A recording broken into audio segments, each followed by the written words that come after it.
Hello साथीहरु, नमस्ते। हेर्नुस् है आजको मेरो काम। आज चाहिँ मैले गोदावरी कटिङ गरिराखेको नि साथी हो। सबैले भन्छ मेमा कटिङ गरेको चाहिँ यो दशैं यो दिवालीमा चाहिँ सबै फुल्छ अरे भनेर चाहिँ मैले सुनेको थिएँ साथीहरु। र यसरी गर्दैछु म पनि आज। सबै पुरानो मलहरु निकालेर सबै यो नयाँ मल पुरानो मल सबै निकालेर चाहिँ यो उयो गर्दैछु, मिक्स गर्दैछु हो साथी। यसरी गर्दैछु है साथीहरु। कस्तो गर्दैछु हेरिदिनुस् है, मैले गलत गर्दैछु कि कस्तो गर्दैछु।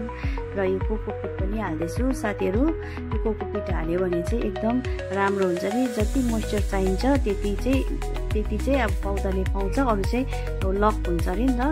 अन्त त्यो भएर चाहिँ म कोकोपिट चाहिँ युज गर्छु साथीहरु। र मैले गलत गरे कि के हो सही, र हजुरहरुले कमेन्ट गरिदिनुहोस्। र साफी भन्छ यो फंगिसाइड यो पनि हाल्छु। कतिले चाहिँ साथीहरु यसलाई चाहिँ स्प्रे गर्छ, तर म चाहिँ एक प्याकेट चाहिँ यसरी नै हाल्दिन्छु, मलमा मिसाइदिन्छु। यसले गर्दा चाहिँ नयाँ पौधाहरु हो साथीहरु, किराहरु पनि लाग्नु सक्छ नि त। अन्त त्यो भएर चाहिँ मैले यसरी हालिदिन्छु।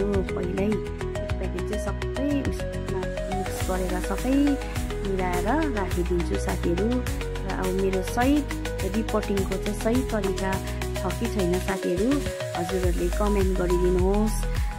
अनि म यसरी सबै फेरि सबै पटमा फिल गर्छु, माटोहरु सबै पटमा फिल गर्दै गर्दै गर्दै सबैमा फिल गरेपछि चाहिँ त्यहाँदेखि चाहिँ म साथी यसरी यो कटिङ गर्छु। अब यसलाई यो जति पनि पुरानोहरु उयो छ त्यसलाई फ्याँकिदिन्छु। तर यसलाई सबैमा फेरि सानो गरेर सबैमा सारिदिन्छु साथीहरु। र मैले जाने कि जानेन, र हजुरहरुले कमेन्ट गरिदिनुहोस्।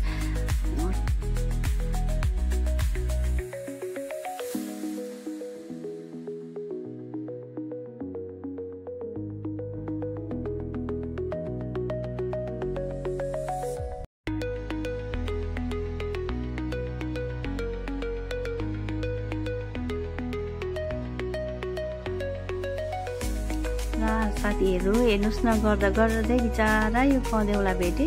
फेरि सुक्खा मलमा हाल्यो भने छ मर्छ भनेर माया लाग्यो, फेरि गिल्लो माटोमा हालिदिए बिचारा। अनि फेरि यसरी सरर मिलाएर राखेर चाहिँ सबै पानीले यसरी स्प्रे गरे। र यसरी भिडियो हेरिदिनु भएकोमा हजुरहरुलाई धेरै धेरै धन्यवाद छ। र लाइक, शेयर, सब्स्क्राइब गरिदिनुहोस्।